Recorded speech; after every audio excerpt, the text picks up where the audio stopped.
عد الثرى وعد النبات وعد البشر بما أنت قدرت لي من نعم borin òun ti ń lọ yẹn. àrọ́ ṣùkúrọ̀ mi. a fẹ́ àdánsì owó bàbá wa alágége bàbá alágége. ilahi lakal hamdu. o bàbá alágége tí wọ́n gbà tó wà lọ́wọ́ wa báyìí ní cash 194,000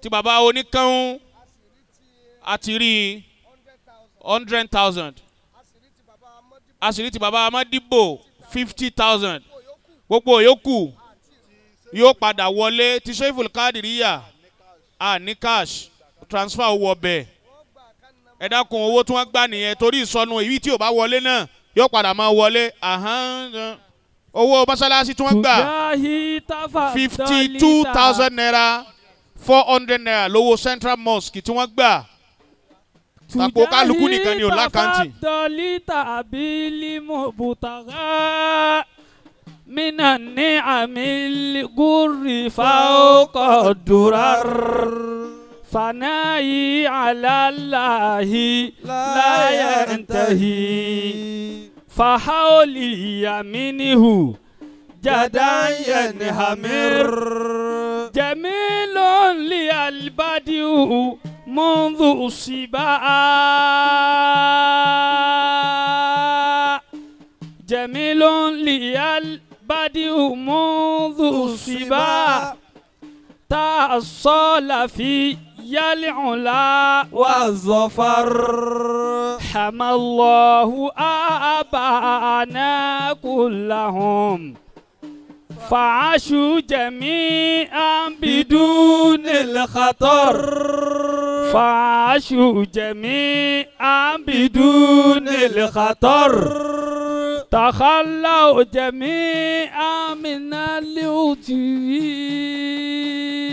اليتيم جميل لي البديع منذ الصباح تأصل في العلا والظفر حمى الله آباءنا كلهم فعاشوا جميعا بدون الخطر بسم الله الإيلاف بسم الله الرحمن الرحيم لإيلاف قريش إيلافهم رحلة الشتاء والصيف فليعبدوا رب هذا البيت الذي أطعمهم من جوع وآمنهم من خوف آمين.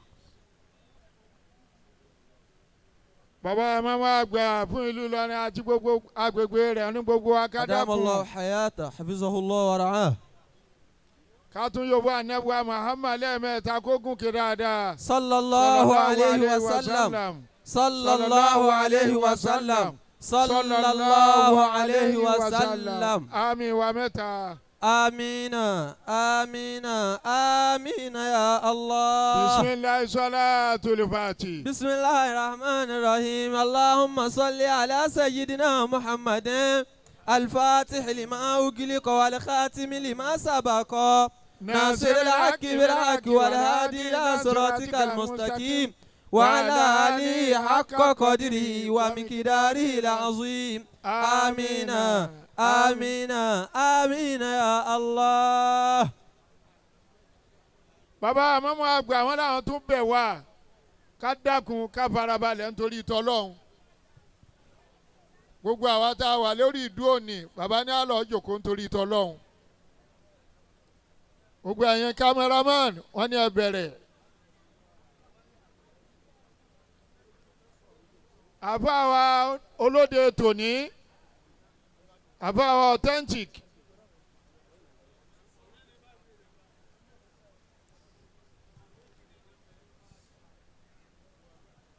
bàbá àmọ́mọ́ àgbà wọn ní gbogbo wa gbà ká farabalẹ̀ nítorí tọ́lọ́hún.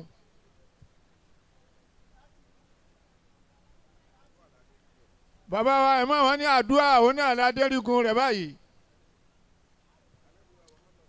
wọ́n lé anabuwa Muhammad sallallahu alayhi wa sallam. kọ́mọkẹ́nìkan tí ó yòbó ànábì lẹ́ẹ̀mẹ́ta ń jòkó yìí kó hó kéde káàdà. sallallahu alayhi wa sallam. sallallahu alayhi wa sallam. sallallahu alayhi wa sallam. àmín wa mẹ́ta. amina amina amina ya Allah. ẹ̀kọ́ ti anabuwa Muhammad sí wa ó ní pé khairun nasi man tola umuruhu wa hasuna amaluhu sallallahu alayhi wa sallam. sallallahu alayhi wa sallam. anabi baba Ìmáàmù àgbà wọ́n ní gbólóhùn tá a gbọ́ ní kọ̀nfàmù ni látọ̀dọ̀ anabi Muhammad. sallallahu alayhi wa sallam. yìí pé ẹni tá a lè pè lólóore nínú àwọn èèyàn ẹni tó sọ gbólóhùn náà fún wa anabi wa Muhammad. sallallahu alayhi wa sallam.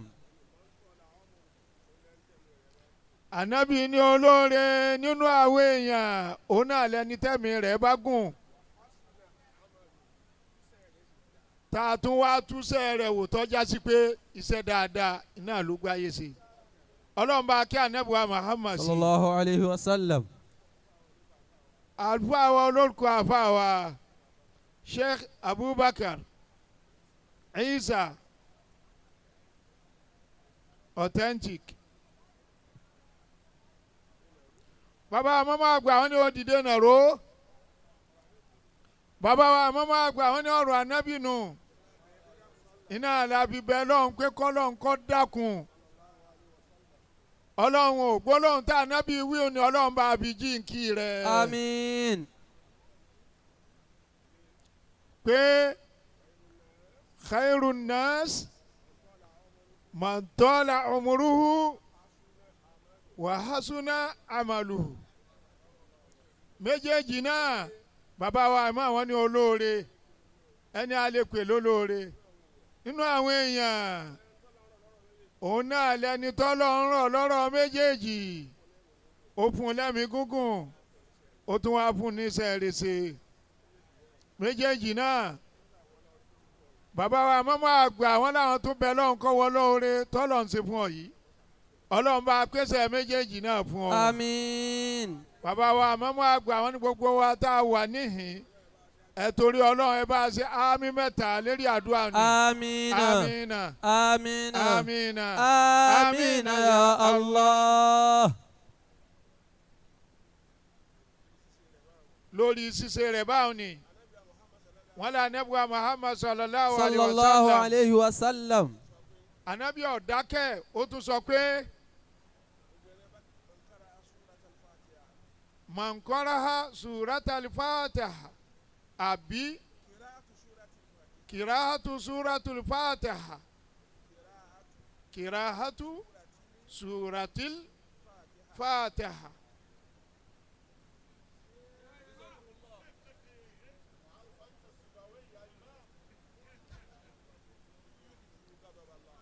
yudifiu gadobala sallallahu alayhi wa sallam. wọ́n lé anabi ní kira'atu suratil Fatiha yudifiu gadobala sallallahu alayhi wa sallam. kíké suratul Fatiha anabi ní máa tarí ìbínú ọlọ́run sẹ́yìn fún níní.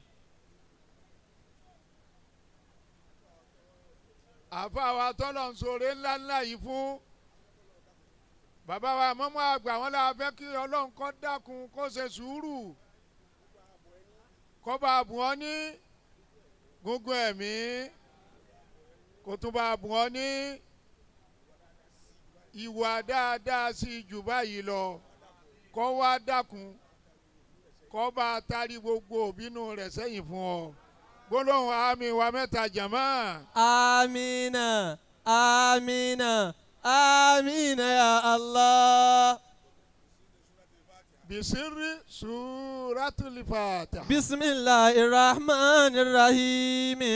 الحمد لله رب العالمين الرحمن الرحيم مالك يوم الدين إياك نعبد وإياك نستعين اهدنا الصراط المستقيم صراط الذين أنعمت عليهم غير المغضوب عليهم ولا الضالين.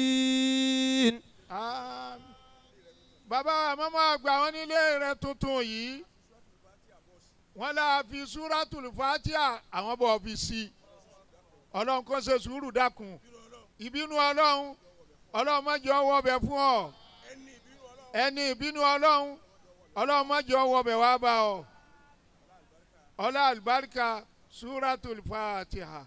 bisimilahi rahman rahim alhamdulilahi rabbil alamin arrahman rahim maliki yawmiddin iyaka na'budu wa iyaka nasta'inu ihdina sirata almustaqima sirata alladhina an'amta alayhim ghayril maghdubi alayhim waladdallin. àmín wa mẹ́ta jama.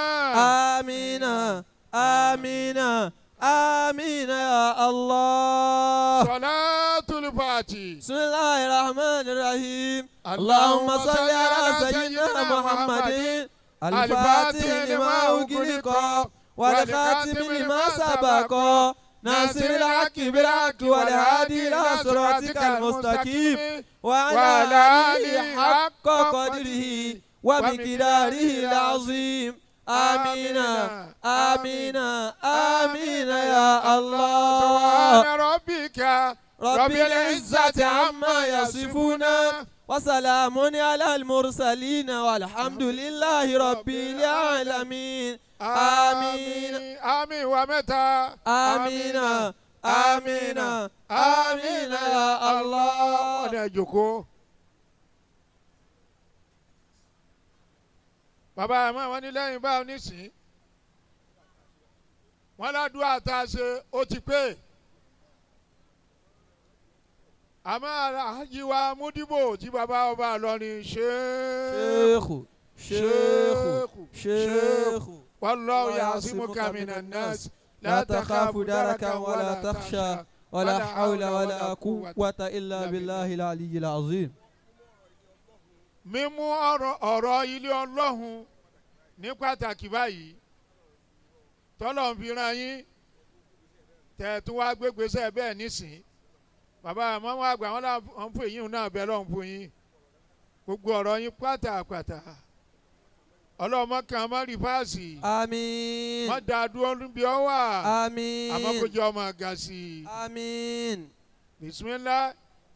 إنا أعطيناك بسم الله الرحمن الرحيم إنا أعطيناك الكوثر فصل لربك وانحر إن شانئك هو الأبتر. آمين آمين آمين يا الله.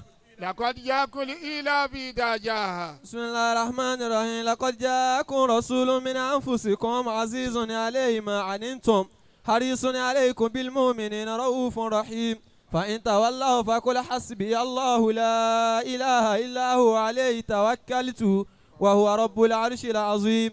بسم الله الرحمن الرحيم لإيلاف قريش إيلافهم رحلة الشتاء والصيف فليعبدوا رب هذا البيت الذي أطعمهم من جوع وآمنهم من خوف. بسم الله الرحمن الرحيم إذا جاء نصر الله والفتح ورأيت الناس يدخلون في دين الله أفواجا فسبح بحمد ربك واستغفره إنه كان توابا. آمين آمين آمين يا الله. bàbá màmá àgbà wọn ní àwọn ọmọ ilé kéwà fàgbà tá a papọ̀ tí àwọn bàbá kó wọn wá bí àti àwọn àyókù wọn lọ́hùn-ún àti ibi tí àwọn àyókù náà wà tí bàbá tún lẹ́ka sí bàbá màmá àgbà wọn làwọn bẹ̀ lọ́hùn fún wọn pẹ̀lú súrátù dúhà ọlọ́run kó máa jẹ́ kí ẹ̀kọ́ náà máa yé wọn kó sì máa lálùbáríkà bisimilahi wa dúhà. بسم الله الرحمن الرحيم والدعاء والليل إذا سجى ما ودعك ربك وما قلى وللآخرة خير لك من الأولى ولسوف يعطيك ربك فترضى ألم يجدك يتيما فآوى ووجدك ضالا فهدى ووجدك عائلا فأغنى فأما اليتيم فلا تكهر وأما السائل فلا تنهر وأما بنعمة ربك فحدث. الله أكبر. آمين آمين آمين يا الله. قل هو الله mẹ́ta atahiyatu kan lẹ́yìn rẹ̀ fún gbogbo mùsùlùmí àgbáyé gẹ́gẹ́ bí àwọn bàbá tí máa tu àdúrà wọn bisimilahi rahmani rahim kul huwallahu ahadun allahu samadu lam yalid walam yulad walam yakul lahu kufuwan ahadun. bisimilahi rahmani rahim kul huwallahu ahadun allahu samadu lam yalid walam yulad walam yakul lahu kufuwan ahadun. bisimilahi rahmani rahim kul huwallahu ahadun allahu samadu lam yalid walam yulad walam yakul lahu kufuwan ahadun. bisimilahi rahmani rahim attahiyatu lillah الزاكيات لله الطيبات صلوات لله السلام عليك أيها النبي ورحمة الله وبركاته. السلام علينا وعلى عباد الله الصالحين. أشهد أن لا إله إلا الله وحده لا شريك له وأشهد أن محمدا عبده ورسوله. آمين آمين آمين يا الله. bàbá àmọ́ wọn ní níparí bàbá àmọ́ wọn láàfọlá gbogbo wa fi bẹ́ẹ̀ lọ́hùn lókè pẹ̀ ní mùsùlùmí gbogbo àwọn mùsùlùmí ọlọ́run nísàlẹ̀ ẹlẹ̀ àtúnfi wọn bẹ́ẹ̀ lọ́hùn dákun ọlọ́run dákun ọlọ́run. àlùfáà wa mudirul markaz adamallahu hayatahu habibul malayin adamallahu hayatahu habibullah Adam Abdallah adamallahu hayatahu. dákun ọlọ́run ṣe sùúrù gbogbo tí wọ́n nídìí àbí gbogbo àwa tá a ṣàdúrà fún yìí àbí wá bì ọ́ gbogbo ẹ̀ pátá ọlọ́run bá yọ̀dá rẹ̀ fún wa. amiina. ìwọ ọlọ́run náà lọ mọ àwọn nǹkan náà bá a ta wọn lọ́rẹ̀ rẹ̀. amiina. torí tọ́lọ́run jàmá àbí bẹ̀ wá. ayatul kursi kọ̀ọ̀kan. Amin. Bismillahi rahmani rahim. Allahu la ilaha illa huwal hayyul qayyum. La ta'khudhuhu sinatun wa la nawm. Lahu ma fis samawati wa ma fil ardi. Man dhal ladhi yashfa'u 'indahu illa bi'iznihi. Ya'lamu ma bayna aydihim wa ma khalfahum. Wa la yuhituna bi shay'in min ilmihi illa bima sha'a. Wasi'a kursiyyuhu samawati wal arda. Wàlá yahudu ibùsùnmá wà wàlá aliyu lazim. Àmín wa mẹ́ta. Amina amina amina ya Allah. Khalifa oníkanwó. Ramallahu hayatahu. Bàbá ọmọ máa gbé àwọn náà tọrọ fún yín lọ́dọ̀ Ọlọ́run. Irú àdúrà tí wọ́n máa tọrọ fún ẹni tó bá jẹ́ ayatun min ayatillah ojú àánú ọlọ́run tí ń súwọ́ ọ̀nì ọlọ́run má ka kúrò lára. Amina. bisimilahi kul huwallahu ahad. Amin. Bismillahi rahmani rahim. Kul huwallahu ahadun Allahu samadu. Lam yalid wa lam yulad wa lam yakul lahu kufuwan ahad. Amina. Amina amina ya Allah. bàbá ní gbogbo wa káwí tẹ̀lé àwọn báyìí. bisimilahi rahmani rahim.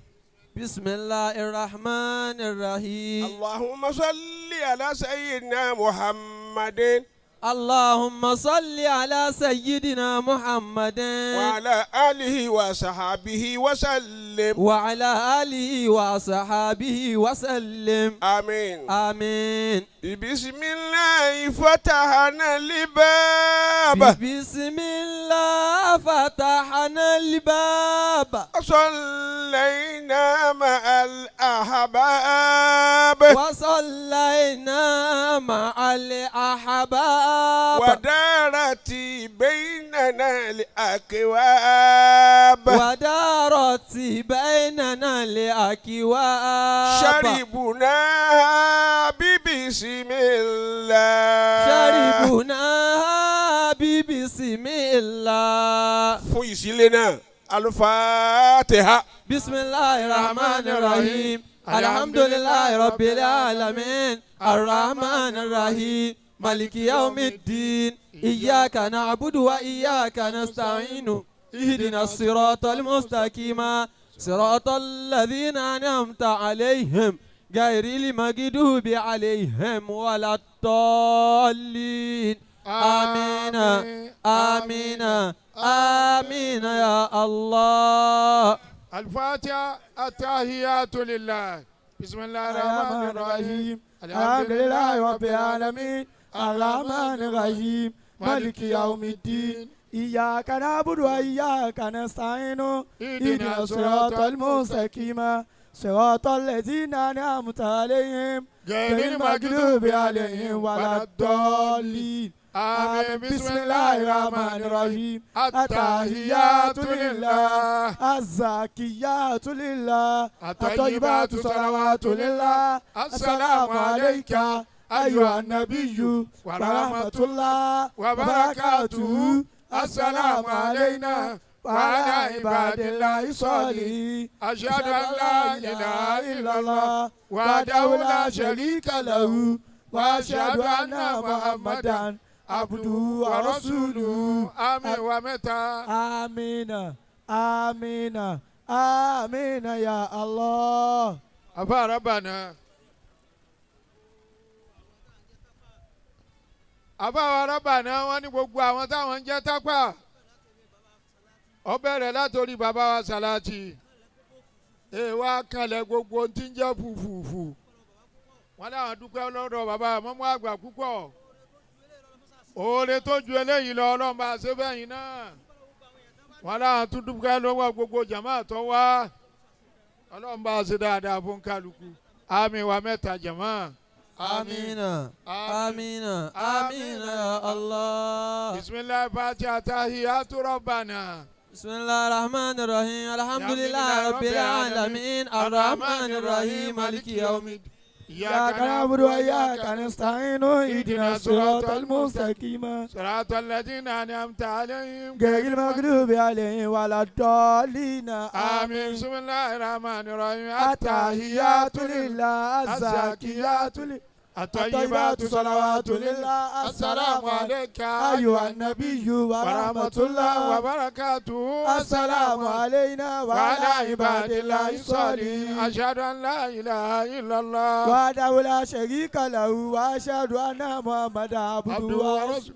آمين. بسم الله الرحمن الرحيم ربنا آتنا في في الدنيا الدنيا حسنة وفي حسنة الآخرة حسنة وقنا وقنا عذاب النار وادخلنا الجنة مع الأبرار الأبرار يا عزيز يا غفار يا يا رب ربنا. العالمين. آمين. آمين. سبحان ربك رب العزة عما يصفون وسلام على المرسلين والحمد لله رب العالمين. آمين. bàbá ní àtúnyọ̀wọ́ ànábì lẹ́ẹ̀mẹ́ta. صلى الله عليه وسلم صلى الله عليه وسلم صلى الله عليه وسلم. آمين. صلاة الفاتحة. آمين. بسم الله الرحمن الرحيم اللهم صل على سيدنا محمد الفاتح ما أغلق والقاتل ما سبق كبرك والهادي إلى صراطك المستقيم وعلى آله حق قدره ومقداره العظيم. آمين آمين آمين يا الله سبحان ربك